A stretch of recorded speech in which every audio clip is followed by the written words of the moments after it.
What's up, YouTube? Welcome back to another video. We are headed to pick up the GTR's first modification. I told myself I was not going to do any mods on this car until I at least had it a few months, filled out what was needed as far as maintenance wise and take care of all that stuff. And then I would dibble and dabble into the modifications to ultimately make this car faster than my beast.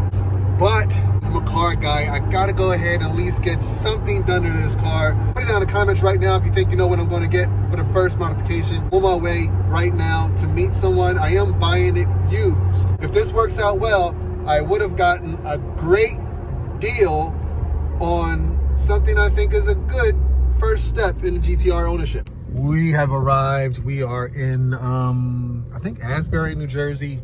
You guys know, once you pop that seal, it's a wrap. You know what I mean? It's a slippery slope from there. The first modification on my 2012 Mustang, I believe was, could be wrong, but it might have been muffler deletes. All right, guys, the guy came. He did not come in a GTR. We have the modification. I'll show you when I get home. Morning, guys. We are off to our first modification for the GTR. Technically not the first modification that I bought, but it will be the first one that I installed because the other one I haven't installed yet. I don't really like to call tint a modification. It's so basic that when people put tint on a mod list, it's kind of weird. So I'm not even gonna say this is a modification. This is just a must-have. Gotta tint this car up. Tired of people gawking at me when I pull up next to them. So yeah, we're gonna get this car tinted. Now I'm not sure if I'm gonna go with 35% all the way around or 20% all the way around. I don't like it super dark on the inside. When I do a lot of nighttime driving, and sometimes it's hard for me to see out of the car. So I know the black Mustang has 35% all the way around, has a black interior, so it looks pretty dark. I kind of like that. I have it on my Audi, and yeah, I don't know. I'm thinking about 35%. I don't know though. It's only about 10 minutes away from me, and I'll pick it up this afternoon. Off to the tint shop. Here we go, guys. We are pulling up to Extreme PDR to get this done. So bye-bye, baby. When I come back, she will be tinted. Here we go, guys. 20% we went with. Looks hot. All the way around. You want to give a plug? Rival here in Pottstown, do tint, wraps, PPF, detailing, whatever you need, we got it. There you go, guys. Got me looking right. The guy kind of killed it. I like the privacy. I think this car definitely needs the privacy. Like I said, people are weird. They pull up next to you and they're looking. I know it's a different car, but people weird. So I just did something. I added wheel spacers to the driver's side. I don't like that. I don't like how it's like sunken in. And I am going to eventually get some aftermarket wheels. They're just so expensive for this car.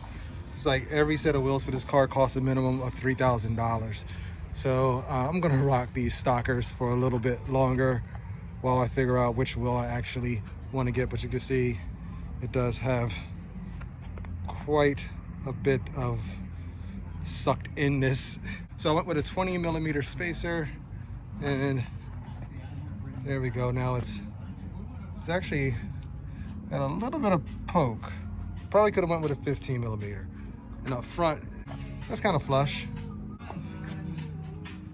Yeah, look at that. It fills out that wheel well a lot better. That's the after. That's the before. What do you think, Bran? I think that he should let his son take this car out and do a review. Man, now I'm gonna go ahead and lower the car just 1 inch, and then it should look good for, you know, pretty much OEM setup. Good morning, guys. It is Sunday the 13th, I think, of November, and I am headed to Cars and Coffee in the GTR, guys. This is the first time I've ever actually taken it out to, I guess you could say, an event. So Cars and Coffee is kind of an event. We're going to one. It's on the main line in Pennsylvania, and yeah, it should be a lot of nice, expensive cars. The main line is kind of a, you know, a ritzy area. You know, the GTR will probably be one of the lesser cars you see there. So the mod that I installed on the car, the first mod, the one that I picked up in Jersey, actually it's been probably about a month since I did that. I just installed last night, and here it is. Here we go. It is a Cobb Access Port tuner, and that is actually going to allow me to run just a little bit more boost. I'm only using the off-the-shelf tunes. Basically, when you buy this tuner, it comes with some preset tunes in here. Now, they're really conservative tunes, and they're only made for like specific parts that you install in the car. Because I haven't done anything to this car yet, I had to use their stage 1 tune, which is basically for a stock car, and it just, you know, changes a few things and probably adds a pound or two of boost. But I at least needed to get this because, you know, for the future upgrades I do to the car, you know, I'm going to need a way of tuning it. So I'm going to go with the Cobb Access Port as my tuning vessel. I know there are other things that I could use, like a EcuTech and things like that, but this seemed the easiest route to go. And plus, I got it for a really good deal. This is a $1,300 tuner if I bought it brand new, because this one actually also controls your transmission, which is a plus. Not all of them do that. So I was able to cop this for about $400, which is why I took that trip out to Jersey to pick this up. And right now, the tune has been loaded, and you can see it's on gauge mode, so it also monitors all of my vitals. I also have that information is there as well. So, you know, it doesn't hurt to have more information than you need. So I have to actually do a little pull on this to see if it even makes a big difference. I'm not really expecting much. I haven't done the tune on the transmission yet. That's a whole separate process you have to install. So I think that actually will produce the most noticeable difference for me. Probably gonna do that once I get back home. But yeah, we're following Brandon. He is in the Infiniti. We sold the black Infiniti Coupe. That was his car. I gave it to him for like a graduation present.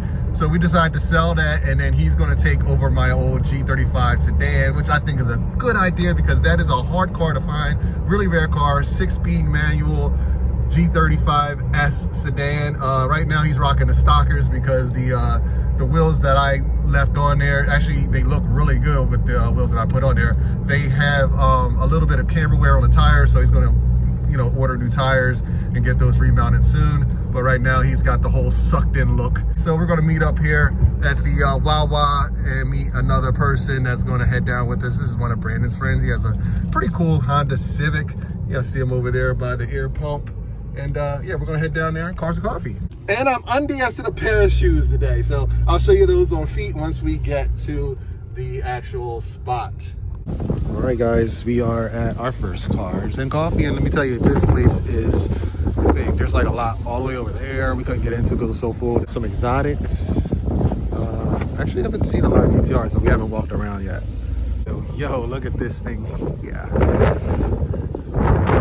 This is definitely nothing like my Audi R35. This RS6 wagon, those wheels, those are the style wheels I love. That right there, that exactly is the wheels. The color, it's probably like $6,000, $7,000 wheels. I don't even know. And that's awkward. It's my exact same car. No, this is not mine, but it looks exactly like mine. Even has the same side skirts and tint. Okay, we definitely got to do some changes. So this is the main lot, guys. I couldn't get in here because we came too late. But I don't even know where to start. There's so much stuff. There's a whole row of Porsches. These were a contender for the car I was going to get, an R8. Actually found some for pretty decent prices. But I wanted that GTR. I found a car that definitely is on my bucket list. The Grand National. I will have one day. This one is very clean. Oh, it's got some ripples going on the paint there. Very clean.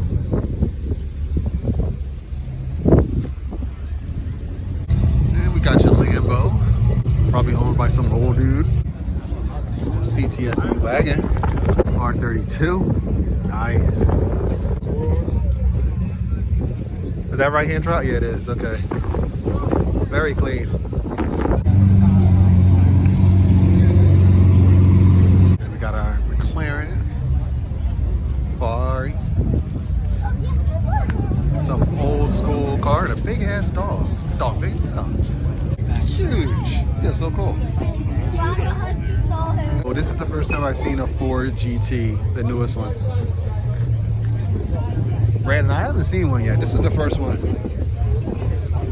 Yo, this thing is insane.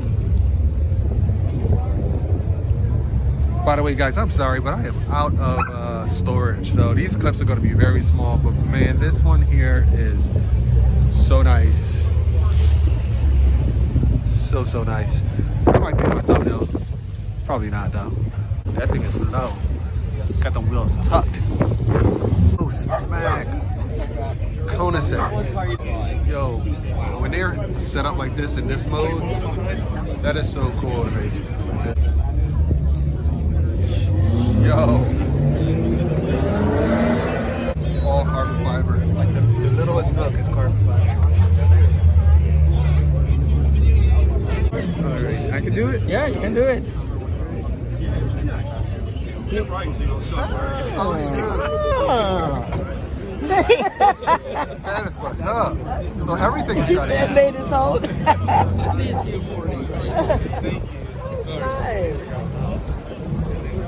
Oh, Yo, man. that is too Look at the sick. wing. Look at the wing. Don't forget the wing. Oh, the wing? Oh, wow. Oh. Well, not yet. Oh. You have a pair of STO Lamborghinis. Aston Martin. Guys, that's the bumper. I'm just gonna go with that. Just upgrade the facelift.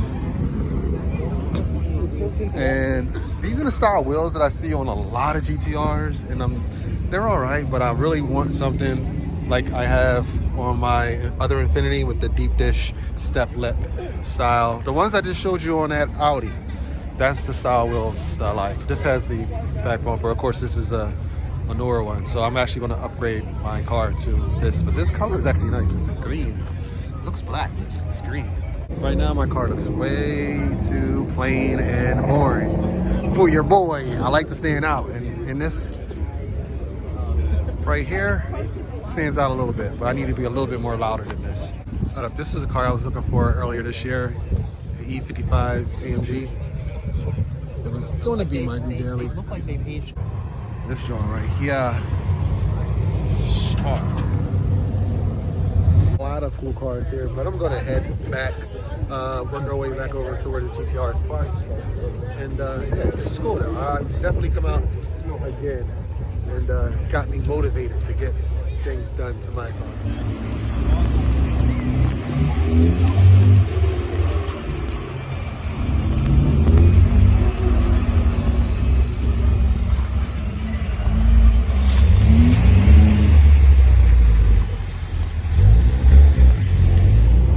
So I did a couple pulls on the expressway with the stage 1 Cobb tune, and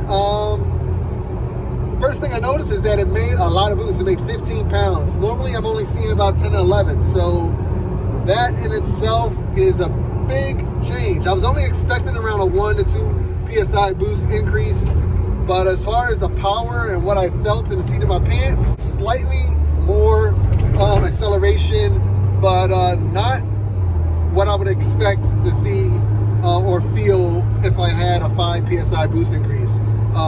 So they must have adjusted the timing to, you know, back it off a little bit. Whatever they did, I'm pretty sure it was pretty conservative. But I think I'll feel more of a change once I do that transmission too, which I'm probably gonna do once I get back to the house. All right, guys, I'm actually like 5 minutes away from the from my house, and yeah, this video has probably been all over the place, spanning over a month.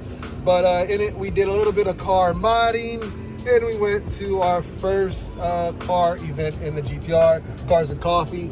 And I have to say, I mean, I seen all these really nice cars, including a few nice GTRs. I actually didn't get one of them on camera, but it was a really nice one as I pulled out. And I was like, there's so many things I want to do to this car, because I'm not used to driving around or going to a car show in a stockish car. This car is pretty stock, so it didn't really stand out at all. I need a little bit of that flash, so I think I'm going to go with performance, and then a little bit of appearance stuff here and there. It is the winter time, so car show season is coming to a halt. Oh, how are y'all gonna let me forget? We did unds a pair of these lost and founds. Yeah, boy, but you know these are reps. I got these in about 5 months ago. And yeah, I don't care, I'm rocking them. I saw that new thing from StockX where they're saying they're not even going to guarantee that their shoes are authentic. So that's crazy. At this point, they're pretty much just saying you're gonna get what you get. We can't say that it's gonna be a real deal shoe. So shoes like these are going to get worn more and more by more people. So like, comment, subscribe. Your boy is out of this drawing. Until next time.